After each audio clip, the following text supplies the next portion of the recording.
al-ikhwanul muslimun da jama'atu tabligh. Wayannan kungiyoyi guda biyu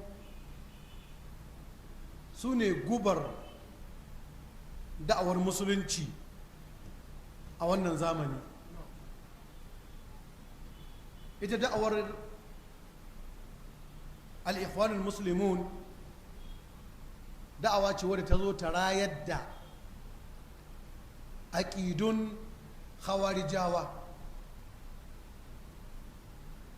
Da haka a sheikh muhammad nasiruddin al-albani rahimahullahu ta'ala yake kiransu kharijiyatun asiriyya, khawarijawan wannan zamani. Kuma albani ya ce har yau ba su cimma nasara ba.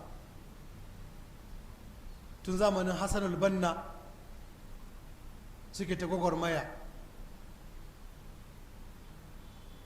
amma suna nan inda suke, ba su bar inda suke ba su koma baya ba kuma ba su kai inda suke so su kai ba, saboda sun bar tafarkin annabta. Wannan ya kai su ga rudu, suka daɗe cikin jahilci, suka shiga cikin wauta, suka kuma yi barna mai tarin yawa a cikin al'ummar musulmi. Suka rayar da bidiyoyi da ɗariƙun sufaye, suka nemi gudunmawar 'yan shi'a.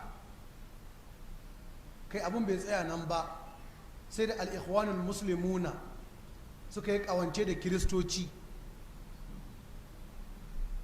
Kisa tun zamanin hassan al-banna aka nemi a canza ma ƙungiyar suna, domin asali kamar da kuka sani al-ikhwanul muslimun ba ƙungiya ba ce wadda shi al-hassan al-banna ya assasa. Surukinsa ne asasa ƙungiyar da nufin da'awa da kuma raya ayyukan jinƙai. Wannan shine manufar farko ta kafa al-ikhwanul muslimu. Surukin hassan al-banna, wanda hassan al-banna yake auren diyarsa, shi asasa ƙungiyar al-ikhwanul muslimu da manufar da'awa da yin ayyukan jinƙai. Da ya ja hassan al-banna a cikin tafiya ta yi tafiya, suka samu saɓani. To hassan al-banna mutum ne irin mutanenku, kaga mutum mai hazaƙa ga baki, amma kuma babu karatu na a zo a gani. Shi yasa har yau abubuwan da hassan al-banna yake rubutawa ko da ya kwafo daga wasu, ko ya rubuta 'yan ƙananan littattafai, saboda a fagen ilimi baya cikin sahun malamai. Shi yasa kake ganin tafiyar har yau jagororinta ba malamai ba ne, kawai 'yan boko ne wayayi wanda suka san siyasar duniya, suka iya salon magana, kuma 'yan siyasa ne amma da sunan addini. To inda mutane sun yi barna a cikin addini da yawa, kuma inda Allah ya taimake al'ummar musulmi da sun kafa gwamnati sai duniya ta ibe su, sai su koma suna wasoson duniya, sai su shagala daga manufar da suke kai. Ba don haka ba da barnar da al-ikhwanul muslimuna suka ma musulunci da musulmi da tana da yawa. Ku dubi Palestine, halin da Falastinawa suke ciki, 'yan ikhwan suka zo suka raba kan falasdinawa, suka yi gwamnati cikin gwamnati, suka raba kan al'umma. Ga gwamnati halattacciya, ga kuma gwamnatin 'yan gwagwarmaya.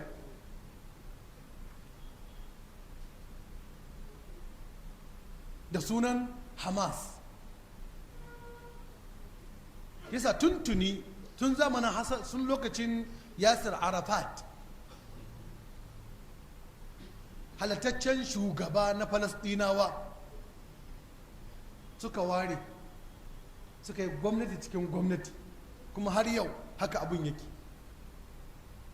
Yasa kake ganin matsalar Falasɗinawa ta ki canyewa. Kullum suna ja ma Falasɗinawa hasarar rayuka da sunan wai fada da Yahudawa. To wannan mummunar kungiya ta 'yan ikhwan, kungiyar asiri, kungiyar ta'addanci, ko da Aminu Aliyu yaƙi, haka hakikanin al'amarin yake.